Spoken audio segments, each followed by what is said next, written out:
Does Fa Mulan live here? We have examples like Beauty and the Beast, where their argument was this is a strong, powerful woman. And why is she strong and powerful? Because she's reading a book. Ah, Belle. Good morning. I've come to return the book I borrowed. Finished already? Oh, I couldn't put it down. Have you got anything new? Well, in reality, it's just a pseudo-feminism. Because ultimately, in Beauty and the Beast, is that she marries a batterer.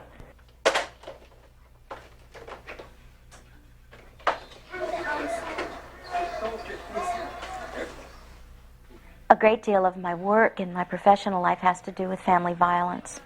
And when you look at that movie with that eye, the abuse is horrific. No, Belle, listen to me. I'm old. I've lived my life. Wait. Belle! Wait! He screams at her. He imprisons her. He throws her father out the door and rips her family away from her.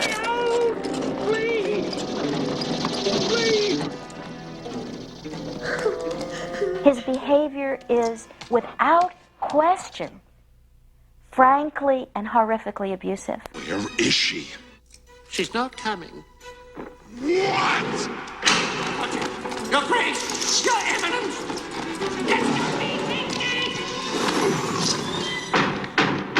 I thought I told you to come down to dinner. I'm not hungry. You'll come out or I'll break down the door. Gently, gently. Will you come down to dinner, please? No, thank you. You can't stay in there forever. Yes, I can. Fine. Then go ahead and starve. If she doesn't eat with me, then she doesn't eat at all.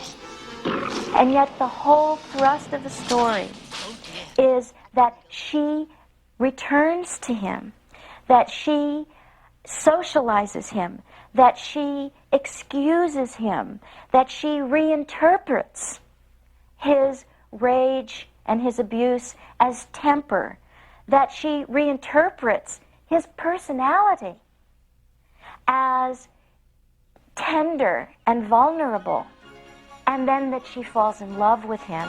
There's something sweet and almost kind, but he was mean and he was coarse and unrefined, and now he's dear and so unsure. I wonder why I didn't see it there before. And this is a movie that is saying to our children, overlook the abuse, overlook the violence. There's a tender prince lurking within, and it's your job to kiss that prince and bring it out, or to kiss that beast and bring the prince out. That's a dangerous message. If Belle was my friend and I saw what happened to her, like yelling and romantic, I'd be happy for her because she found someone who she liked, and I would be happy for her that she likes the beast and that she would stay with him, but I'd also feel bad for her because she gets yelled at a lot. If Belle was my friend and I'd seen her go through this whole thing, I'd probably just say, keep on being nice and sweet like you are, and that would probably change him. And in the movie, it does.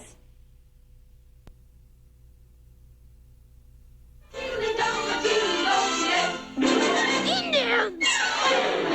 Ah, quite savage, you know. I've worked in the media, and often I was surprised, sometimes very intelligent, mostly white writers, college graduates, held stereotypes about a lot of people and would write, when they wrote them into stories, would write it from a stereotypic point of view. It's like they didn't know any other way to write it, because frequently they were not involved in a social, personal way with blacks or Latinos or Asian Americans. So they would, when they had to write something about them, they had to draw on what they knew, and frequently what they knew was what they picked up from the media, and frequently that was stereotypic. When I start to decode images of Disney in class, one of the first things the students will say to me, well, is it intentional, this racism, this sexism? And of course the answer to that has to be, well, first of all, we do know that the vast majority of people in Hollywood who are in power and who have creative power and ownership power, basically the vast majority is white and male. We know that. But the real answer to that is it doesn't really matter if it's intentional or unintentional, because the effect is ultimately the same. And also, what's the most important thing is that, Mickey Mouse doesn't write these scripts. These scripts are written by real people who themselves have been socialized in this society. And they're going to internalize those norms and those values. And so when they produce work, it's bound to come out in some way. Unless, of course, they make a really conscious decision to operate within an alternative ideology.